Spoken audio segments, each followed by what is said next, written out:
Optical link is the topic of this lecture. As we know that in optical communication system, the link which connects transmitter and receiver is very important.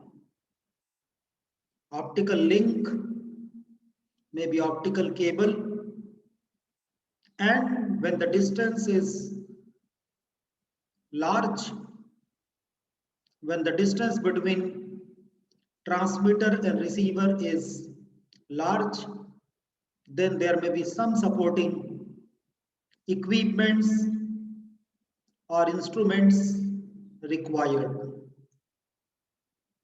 So what is optical link? How does it work? What is a typical block diagram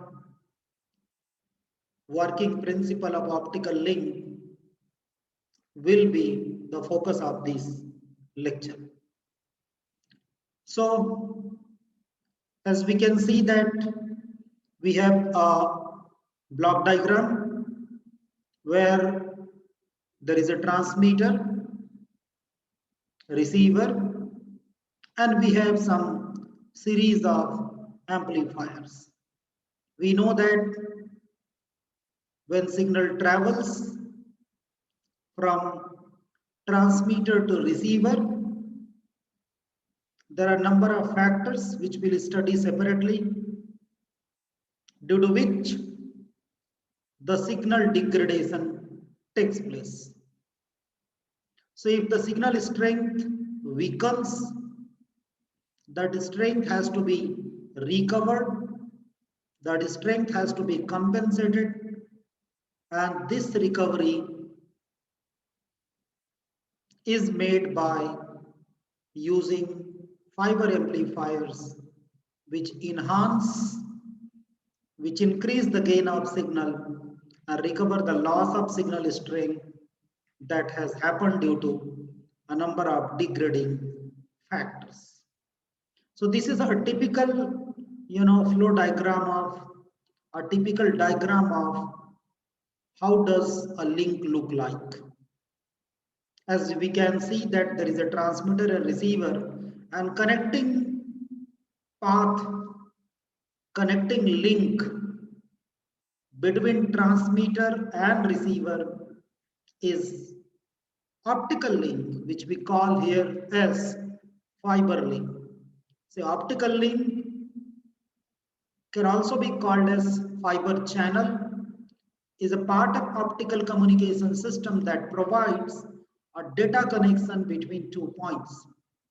The 2 points may be source and destination or transmitter and receiver.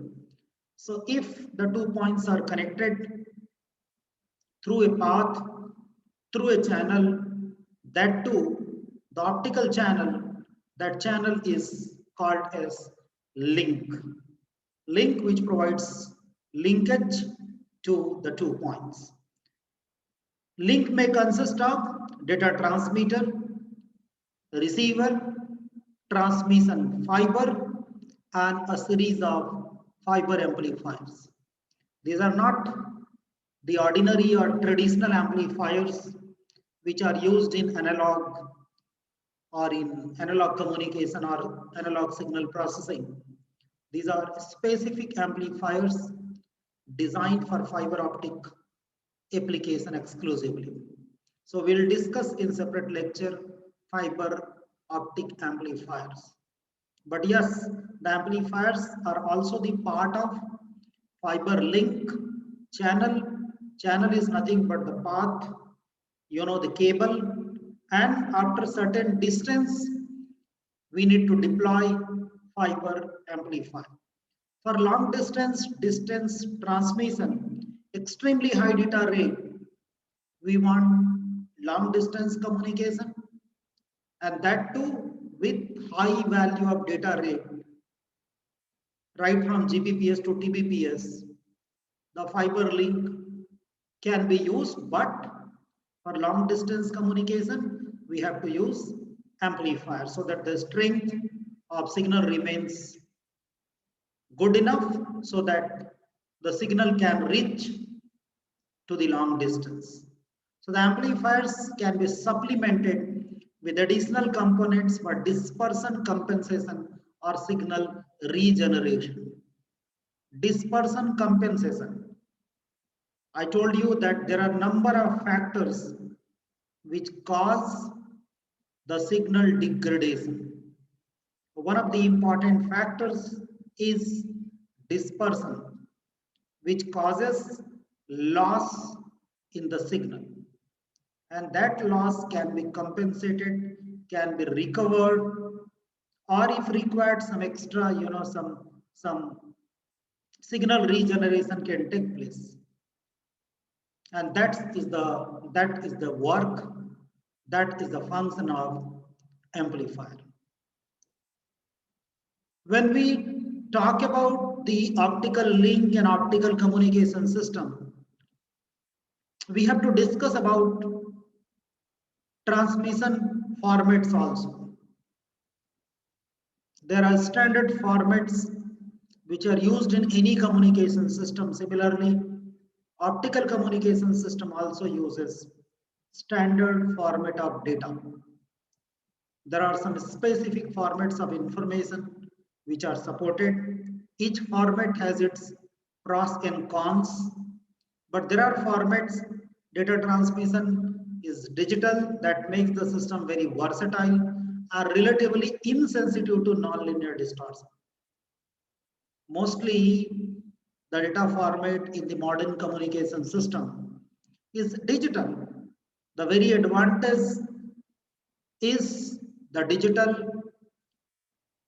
data makes the system versatile, and what is more important is the nonlinear distortion and other type of uh, the factors which can contribute to the distortion of the signal do not affect in the digital format of the data.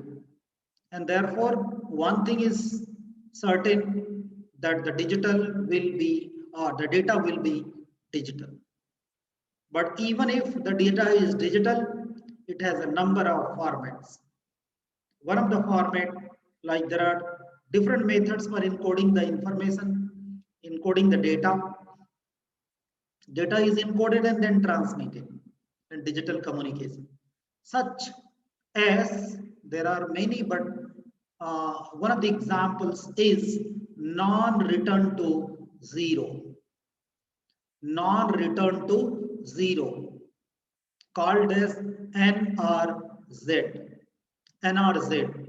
NRZ is a format which transmits sequential subsequent bits by sending high or low optical power value without any gap between the bits.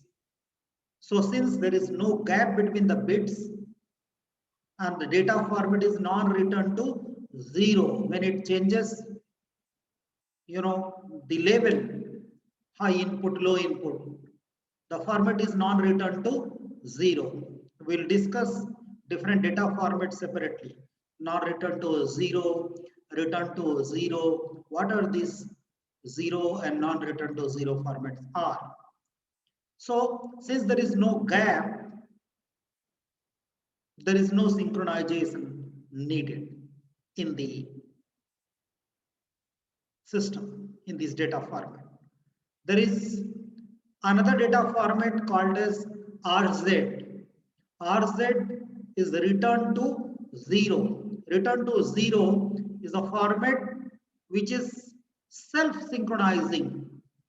By returning to a rest state, return to zero, rest state, after each bit, but it requires high optical transmission bandwidth for the same data rate. For same data rate between NRZ and RZ, the optical transmission bandwidth required in RZ will be larger than that of NRZ, because after every bit, it comes back to its array state called as zero, return to 0. There are many more Manchester format, right? There are many more other data formats are available, which are, discussed in context with the digital communication system. But since we are talking about optical link used for optical communication system, we need to understand or we need to know what data formats are supported by the optical link. So let's discuss some basics of or related to optical link. The transmitter converts the electronic input signal into modulated light beam. The information may be encoded using optical power, optical phase, or polarization, and intensity modulation, which is commonly used. The meaning is, how is the encoding done? Why encoding is done? To convert the data into suitable format.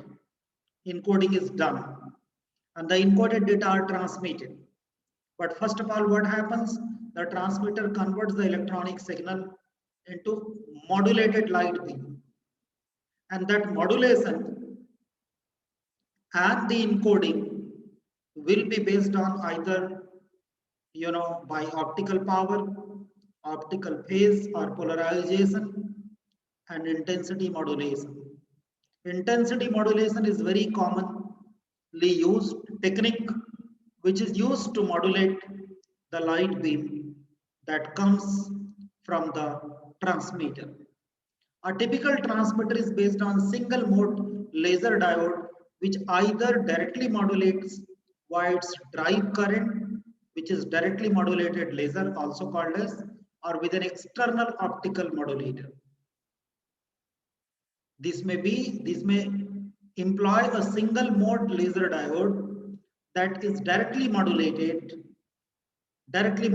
laser, and the signal which will be converted will be modulated either directly or by using some external optical modulator.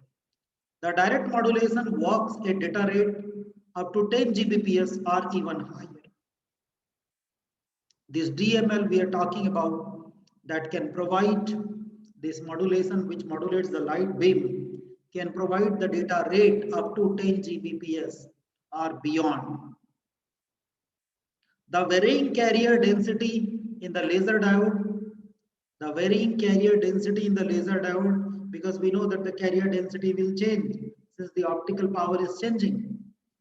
This leads signal distortion in the form of chirp. This chirp is a problem which is unwanted and creates some undesirable effect in the delivery of audio or sound signal. So therefore, external modulation is preferred.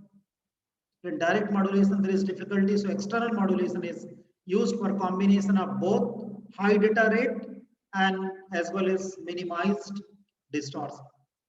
Because the direct modulation provides large data rate, but there is a problem like chirp by due to the varying carrier density, because it's a intensity modulation, direct modulation, so carrier density changes. So therefore, external modulation is used that can provide both the things, high data rate as well as minimized distortion effect. And the data rate can be obtained right from 10 Gbps to 40 Gbps. Time division multiplexing is employed having 4 channels with 40 Gbps. We'll discuss about multiplexing in next lecture. So if TDM is applied, because we know that TDM supports digital modulation technique. TDM is digital modulation method that is used to assist in digital communication system. So say in TDM we have 4 channels and each channel is allowing the data rate of 40 Gbps.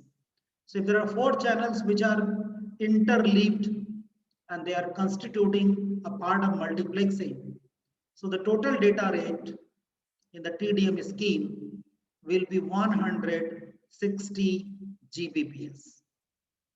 Huge data rate can be obtained, large data rate can be obtained by employing TDM type of modulation or multiplexing scheme. For high data rates with return to zero formats, that is RZ formats, it can be advantageous to use pulsed source combined with an intensity modulator. The source is pulsed source. We want pulsed beam, pulsed light source, and in combination with intensity modulator. This can provide high data rate using RZ format. High data rate, it is important if you want to achieve high data rate. It is important to have high extinction ratio, which is called as low pedestal pulses, low timing jitter, low intensity noise, and precisely controlled clock rate. Precisely controlled clock rate to provide synchronization. Low intensity noise, of course, there must not be any noise. Timing jitter due to some delay due to timing effect. There is some unwanted effect called as jitter that also has to be avoided, that also has to be taken into consideration while achieving or obtaining high data rate. Means we cannot target it obtaining high data rate at the expense of jitter problem in the signal. So LED is used in the transmitter, but due to the poor spatial coherence, we know that the spatial coherence is not very good in LED as compared to laser. So this requires use of multi-mode fiber. Rather than if we go for LED, in order to have less timing, jitter and all that, but poor spatial coherence is a problem, so that can also be overcome by using multi-mode fiber, even though we are using LED. The transmission rate or distance is restricted due to intermodal dispersion. That's another problem.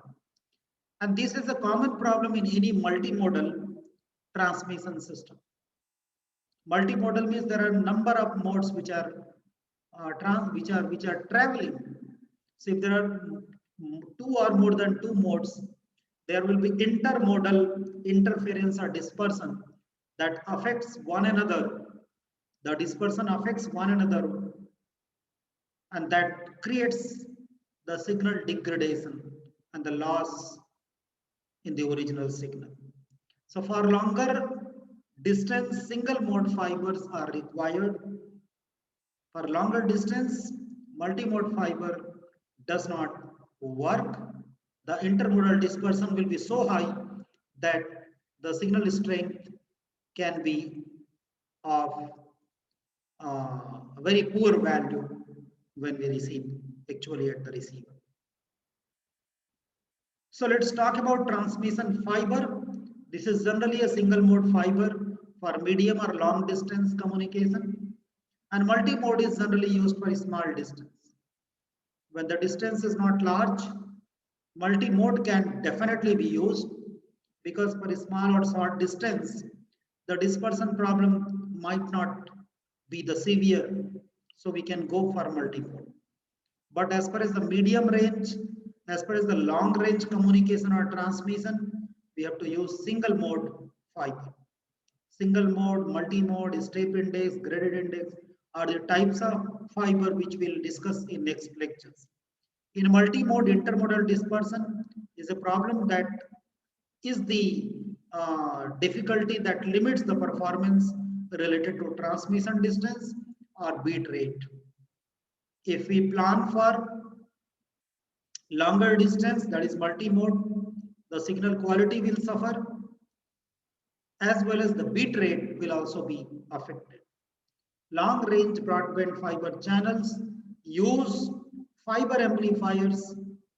As we have seen in the beginning of the lecture, fiber amplifiers are needed because we want long distance communication, and that prevents power level from dropping to low level. Whenever there is a drop, Whenever there is possibility that the signal strength is likely to drop, that possibility of dropping the signal level will be eliminated, will be prevented by strengthening, by boosting the signal strength by using fiber amplifier.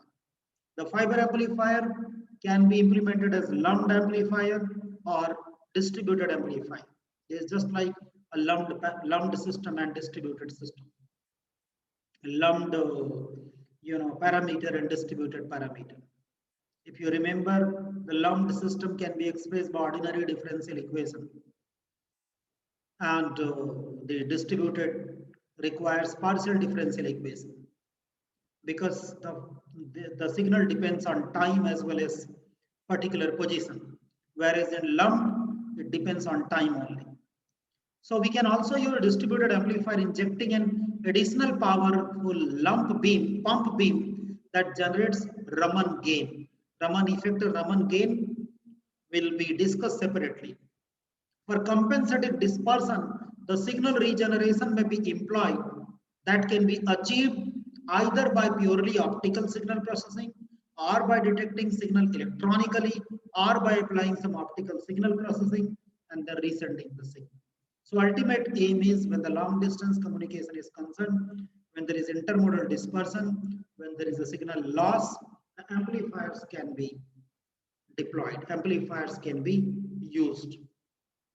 Next one is receiver. Receiver is also an important component used in fiber link. Fiber link connects the receiver. So this contains some type of fast photo detector. Photo detectors are required because ultimately the light signal is coming, has to be detected and converted into some electronic signal. So it contains some fast photo detector, generally photodiode, high speed electrons for amplifying the weak signal, such as trans impedance amplifier.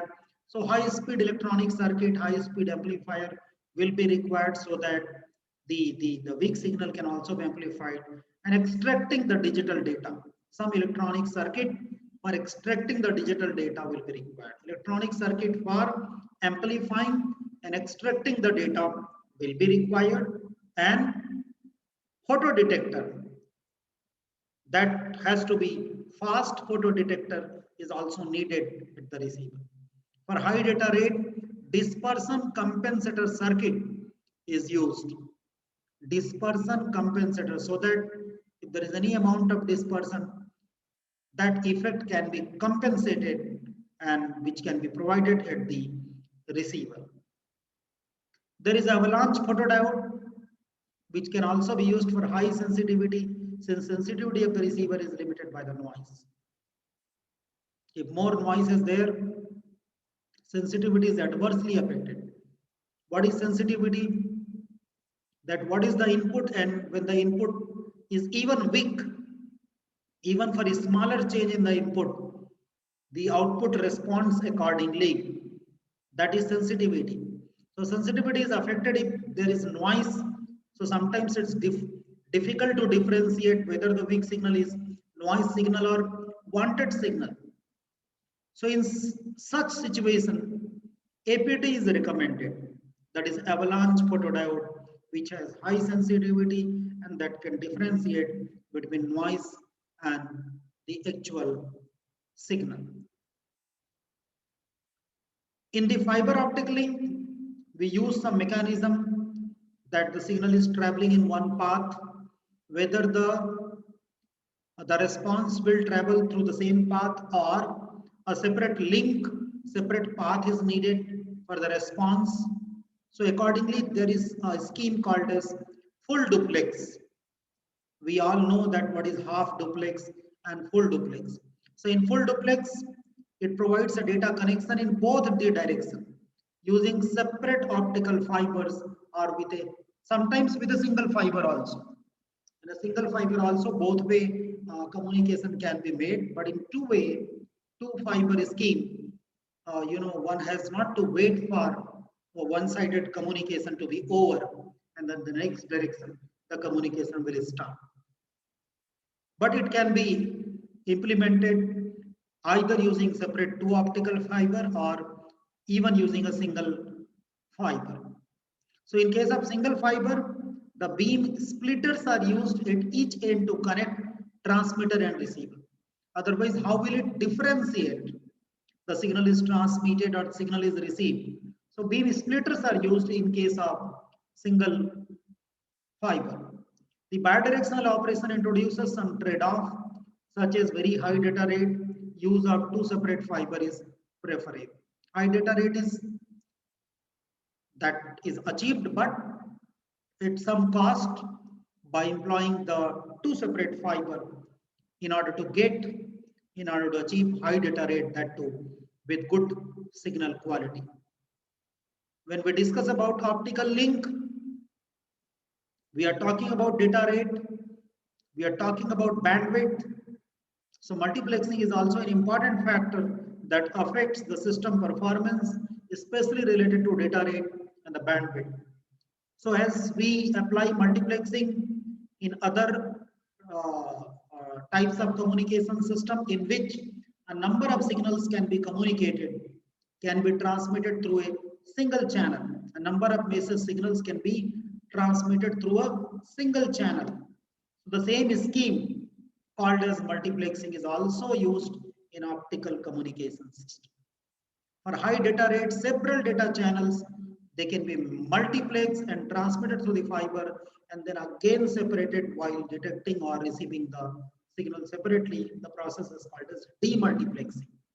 Multiplexing and demultiplexing.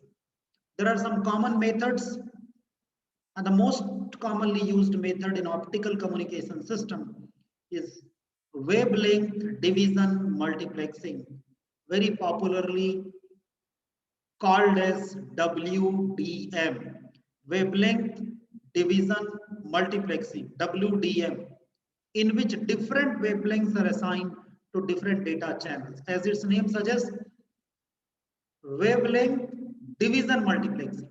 So multiplexing will be done on the basis of wavelength.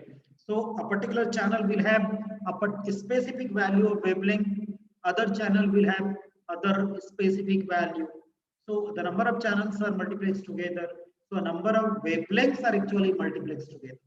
And each wavelength corresponds to a particular message, particular channel, particular signal.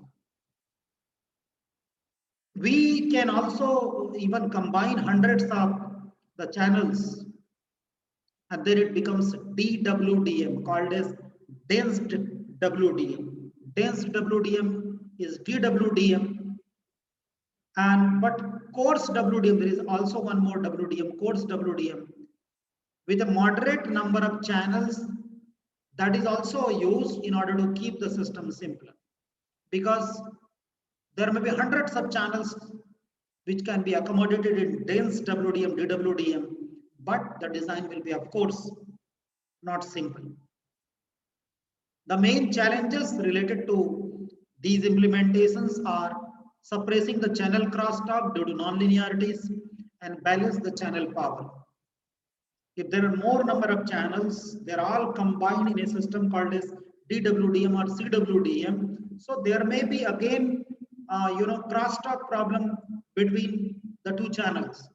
So crosstalk, which may be due to the nonlinear characteristic, nonlinear property, how to make balance among all the channels are the major issues, are the major challenges in the implementation of this larger multiplexing scheme. Time division multiplexing TDM is also used in a number of systems where the input channels are combined using nesting in time domain.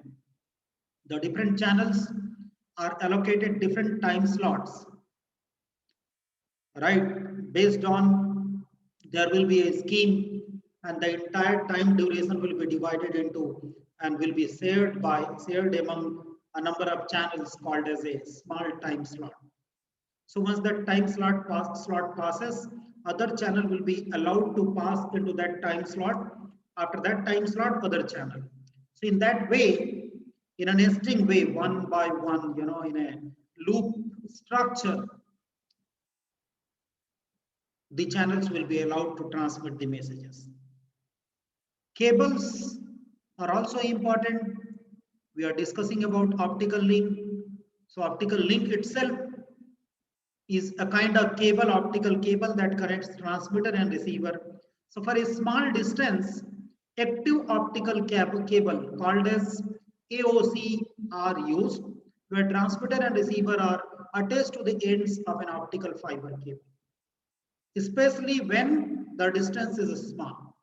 Common electrical interfaces, we all know HDMI, USB.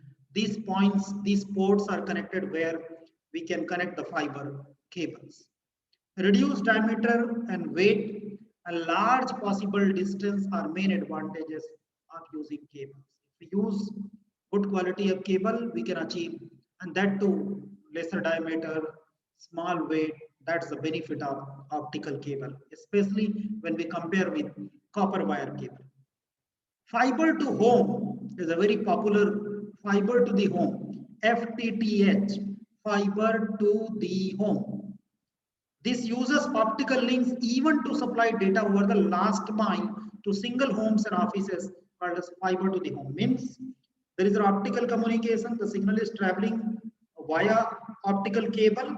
So optical cable will be reaching at the last point where the services, the deliveries will be connected. The deliverables, the services, all those services which are connected to optical cable will be directly delivered from the end point of the cable. That system is called as fiber to the home. Generally, in most of the systems, it doesn't happen after certain distance away from the home. The end, the fiber optic is terminated, and there the copper wire is connected, and then connection is made to the devices. Mostly, the last mile is breached with copper cables, but in FTTH, the last mile could also be achieved by the fiber cable itself. So fiber optic transmission occurs only up to some small distance from the house or the home, and then fiber optic cable can be connected with the copper cable. When we discuss about optical link, noise and crosstalk also play important role. Quantum noise is a problem that is due to the spontaneous emission. We know that in most of the sources, spontaneous emission is used in optical light source generation. The amplifier noise is one more problem that also affects the performance of system adversely. There are terms called as timing jitter, intensity noise, amplifier noise, quantum noise. These are the noise signals that adversely affect the performance. Some systematic signal distortions are also there that limits the performance related to transmission distance, bit rate, or due to chromometric dispersion or non-linearities of the fiber. These problems may occur. So distortion, crosstalk, noise are also the factors that affect the performance of optical communication. This is an interesting diagram in communication. This is used in order to know, in order to study the noise and the problem of distortion with the help of a diagram called as eye diagram. The structure looks like eye, so therefore it's called as eye diagram, where the power, the noise power can be plotted with respect to the time, even with a small duration called as picosecond. How much milliwatt signal strength is there? So that helps in order to study the noise related signal strength. A simple and directly modulated transmitter may produce some unwanted frequency as chirp, which increases chromatic dispersion. This makes it difficult to receive a clean signal after some propagation distance. After more and more distance, the dispersion will become even severe. The impact of noise depends on system architecture, transmitter design, modulation format, fiber parameter, detection techniques. Noise and related interferences affect, because that's unwanted, so it affects bit error rate. Some portion of transmitted bits will also not be correctly detected because of noise. So there is a problem that some bits are not properly detected. So there is a bit error rate. It means there are few bits which are incorrectly being received. So for increasing this resistance, as well as data rate. The bit error rate plays important role. Bit error rate can provide us the idea about that how many bits are erroneous, number one. Number two, the data rate and the distance which can be possible to cover using a system. Bandwidth distance product is used in comparing different fiber optic links. When we are interested to choose a particular fiber optic link, that which one is better among a number of links, there is a factor called as, there is a parameter called as bandwidth distance product. Large distance, that is range, and how much bandwidth. So it's a product that how much bandwidth will be required, how much bandwidth it will utilize, and how much range it will cover are the important factors in choosing or selecting a particular fiber optic link. There is another interesting thing that when we are choosing, when we are considering the optical link for an application, power budget plays an important role. That we have to calculate power required, power losses at different points. So therefore, the term is called as budgeting, power budgeting. How do we calculate? That balance of power is at the input of optical link, and the losses are calculated, actual power is also calculated. This helps in finding optical parameters of transmitting and receiving devices based on power budget calculation. We can find the optimal parameters which will be used in order to design transmitter and receiver. So there are two important concepts which are used, or two important units which are used in the calculation of power budget. One is dB, decibel, which is concept of dB, and there is one more, milliwatt, dBm. When power is in milliwatt, it is called as dBm. Are used as units for measuring attenuation of optical cable and sensitivity of photodetector. So dB is used for attenuation of optical cable, and sensitivity of photodetector is expressed in dBm. Means how much weakest signal, therefore milliwatt, even the smallest signal for which we can see the response, we can see some power. So that sensitivity is expressed in dBm, and the attenuation or the losses are computed in dB. This is the standard expression for calculating dB, 10 log to the base 10 P1 by P2, where P1 is input power, P2 is the output power. When the output power or that input power is measured with respect to milliwatt of particular power, it is expressed in dBm.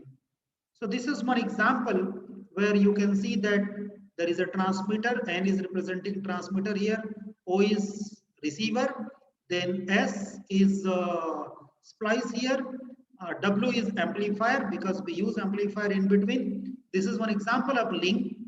Z is the connector. You see here there is connector, and there are splices. This is the splice. Splicers are there to connect the different points. So, and from this transmitter to first amplifier, the distance is 30 kilometer, and after this amplifier, it again covers 50 kilometer of distance. So let's see how do we actually calculate. The transmission power is given as 3 dBm, connector loss is 0.15 dB, splicing loss is given as 0.15 dB, amplifier gain is 10 dB, fiber optic loss per kilometer, how much loss is there is 0.2 dB per kilometer. So how can we calculate fiber optic loss? You see here, fiber optic loss means it is total covering 30 plus 50, so 80 kilometer, multiplied by per kilometer, how much is the loss? 0.2. So 16 dB, when it covers 80 dB, the signal covers 80 dB, the total fiber optic loss will be 16 dB. If we are interested to calculate attenuation, attenuation is the factor you see here, that is 0.15 you see here, and that's causing the splicer and the connectors. And you see here there are 1, 2, 3, and 4. How many connectors are there? That is connecting here, then second and third, and then fourth. So the attenuation of connectors, there are 4 connectors. four different connections, 1, 2, 3, and fourth part. So therefore, multiplied by this, which is 0.6 dB. Attenuation of splices, when we want splices, there are, I think, how many? 1, 2, 3, 4, 5. So 5 splices multiplied by this 0.75. And see, by the way, Z is the connector. You can count also.